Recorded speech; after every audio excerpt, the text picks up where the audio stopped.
Welcome to Unbelievable. I am Boo. On today's episode, I'm giving you my thoughts on Captain America Civil War, so let's get into it. Alright guys, so today I'm giving you my thoughts on Captain America Civil War. If you haven't seen the movie already, hit the pause button, watch this video later. So, let's get into it. First thing I want to talk about is my boy, Spider-Man.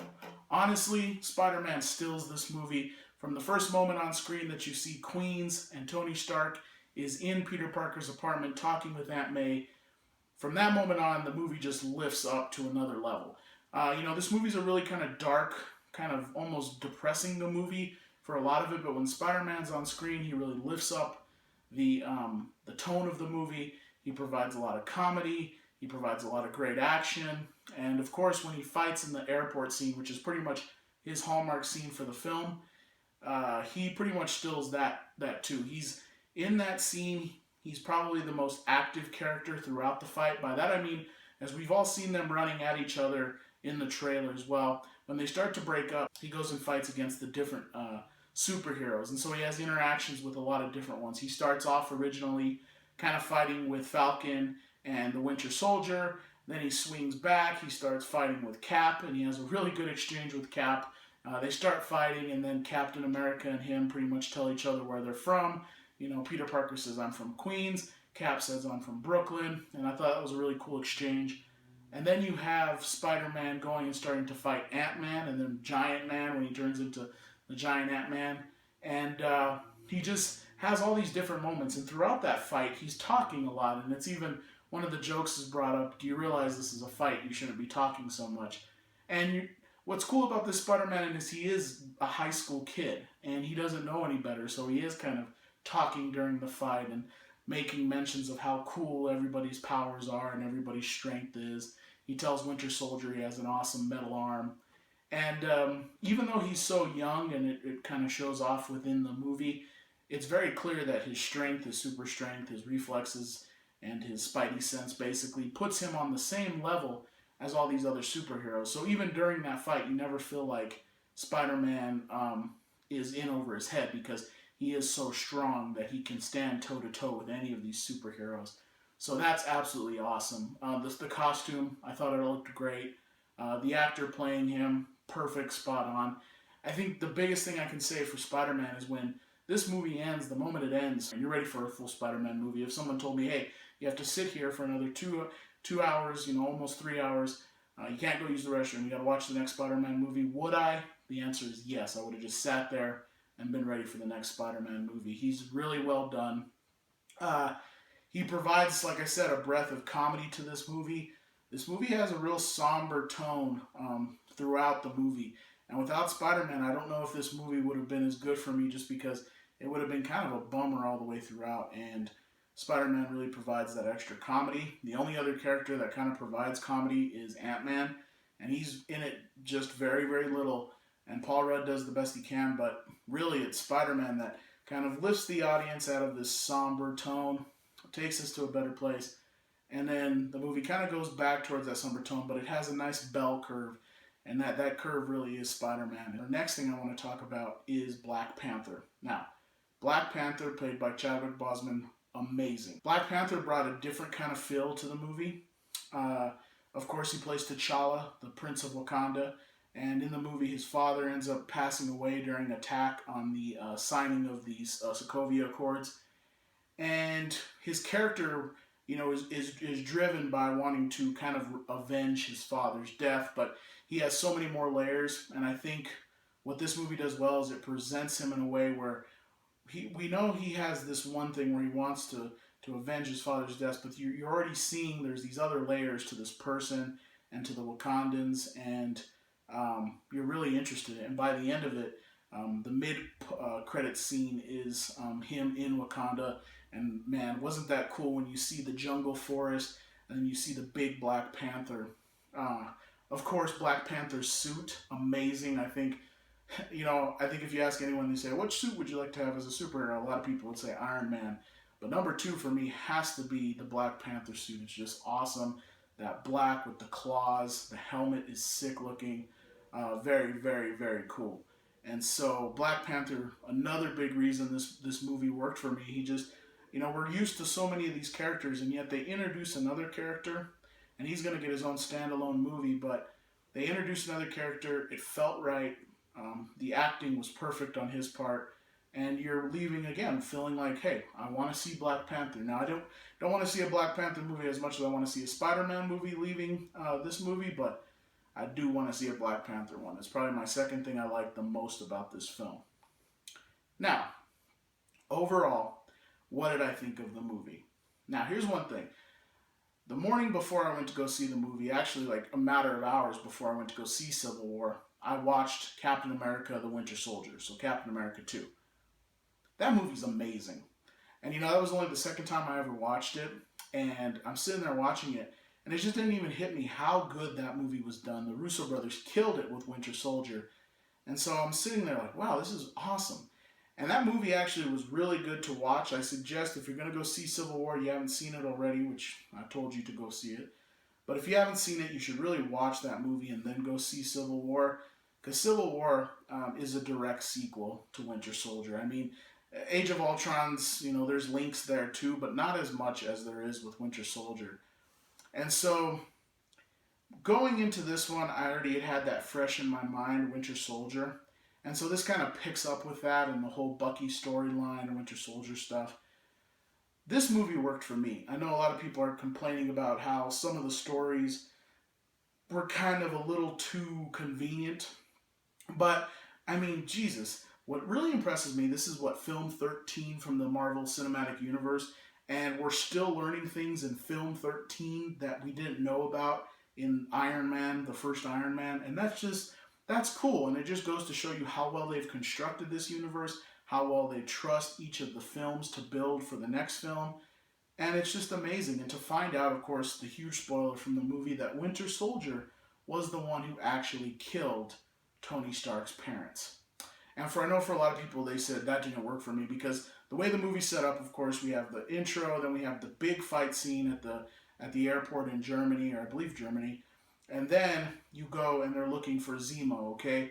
And you find out, and Zemo as villain, I could care less. A lot of people are complaining about Zemo. Is he a good villain, bad villain? I think he's kind of an insignificant villain because really this becomes a fight of brother versus brother, Iron Man versus Cap. And I thought it was set up really well.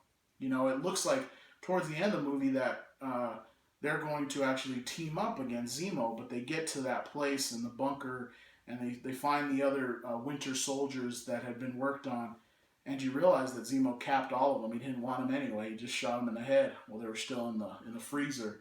And really Zemo tells them, I'm going to tear you apart. And you find out, you see the actual video of when Winter Soldier kills Iron Man's dad, and he kills his mother too, kind of chokes her out. And that, again, a lot of people are saying, well, why would that make Tony Stark snap? I'm sorry, man, but if I just saw a video where you're choking my mom to death, it's time to go. And so for me, that point sold really well. I thought that was pretty good when he starts attacking Bucky at that point, and we get our final battle of the movie, really, which is Iron Man versus Cap versus Bucky. And I thought it was really well done. Iron Man had his motivations in that fight. Cap has his motivations. Cap loves Bucky. They throw a few more scenes in this movie, too, to remind you just how far Bucky and Cap go. I mean, their relationship's almost 100 years old. And they do that really well, and they show that there's a real love and trust between them. They were there for each other back in Brooklyn, and even here in the year, 2016, they're still there for each other. So I was bought on that relationship, and I was also bought on the reason why Tony had to take the stand Tony had to take too. The whole Sokovia Accords thing is real interesting. It's something that was throughout the movie, superheroes having to be held to a standard and having to be controlled. I understand again why Tony wanted to do that. He gets confronted early in the movie about the actions of the Avengers and, the consequences of them operating. And then you have, Cap saying, our hands are still the safest, and so he has his reasons too. And at the end of the movie, we're kind of left with the potentially secret Avengers. Captain breaks out, Hawkeye, Ant-Man, his boy Falcon. He breaks them out of the raft and prison, and they end up going to do some kind of job, probably secret avenging, while Iron Man is back at the facility in New York, and he gets a package. And I really like that scene. He gets a package delivered by Stan Lee to Tony Stank, and he gives them the package, and it's a letter. It's a letter and a phone from Captain America saying, I understand why you did what you did. I hope you understand why I did what I did. If you ever need us, we'll be there, and here's a phone if you need to call. And I like that. For me, I'm kind of to the point where I definitely want to see people in this MCU start dying. I mean, superheroes, they do fall, and we really haven't seen that in the whole span of 13 films, any major deaths. I think it's coming. I think especially in Infinity War Part 1 and 2, we're going to see some major deaths. But I at the end of this movie, I didn't feel like shorted. I didn't feel like anyone had to die. And I felt they did it in a nice way where, the Avengers is split now. We have Zemo's plan in effect worked. We have one side and another side, and they're not in contact with each other. They might be a phone call away, but they're not connected right now. And threats can arise when there's no full Avengers, of course. Another thing that really impressed me with the whole movie is just how well they were able to take all these characters and give them their own little piece to shine. I mean, goodness. Black Panther, of course, he has a little time on screen. He gets introduced really well. I mean, I'm excited for his own movie. SpiderMan, of course, but we've seen SpiderMan, we know SpiderMan, and just seeing him on screen was awesome. But even a part as small as Ant-Man, Paul Rudd still got to deliver a nice few lines as that character. You care about him. And then you have especially Scarlet Witch. She was amazing. She was kind of the center of the film, her guilt and her power. She's so powerful, and she's even wondering to herself, can I really control this power? Because if I can't, I can do incredibly horrible things. And then even, I really, really liked Vision, too. Vision in this film, that's just a commanding role, too. He is extremely powerful, but yet he doesn't know who he really is. He doesn't know, he's not human, and he doesn't know this power, one of the Infinity Stones kind of controlling him. He doesn't understand who he is, really. He just knows he's extremely powerful. So, overall, I love this movie. I thought it was really good. It's not the best MCU movie for me. For me, that's probably still got to go to Guardians of the Galaxy, followed shortly by Winter Soldier, and then it would probably be this movie. But this movie delivers on so many levels, and you're left walking out of the theater excited to see what comes next. We have Doctor Strange coming up, and I'm excited for that one. But you're wanting to get to the Infinity Wars. You're wanting to get to Spider-Man: Homecoming. You're wanting to get to Black Panther, and so we have to wait a little bit for those movies. But this movie definitely leaves you satisfied. I felt it was a good conflict. That final battle, they're really going at it. They're really hitting each other. It was intense. It was a violent attack, but like I said, it felt warranted. And I don't want to drag Batman v Superman through the mud too much, but this is what happens when you set up an event like this. You've had all these films before it, 10 plus films, to set up this kind of movie, and that's why we care. We care about Captain. We care about Iron Man, whether we're Team Cap or Team Iron Man. I felt for both sides. I felt for Cap trying to protect his friend. I felt for Iron Man trying to, make up for mistakes he's done. And you feel for both sides. That's something Batman v Superman just kind of fell flat on. I never really cared for Superman. And the Ben Affleck Batman had only been in that movie, so how do we care too much for him either? And so these are the fruits of the labor. I wish all the best to DCU, the DC universe. They really gotta step their game up though, because this is an example of what happens when you put in all the work to get to this point. Anyway, if you like this video, please hit the thumbs up button, also subscribe, and in the comments section, let me know, what did you think of Captain America Civil War? It's been unbelievable having you. Until next time, take care.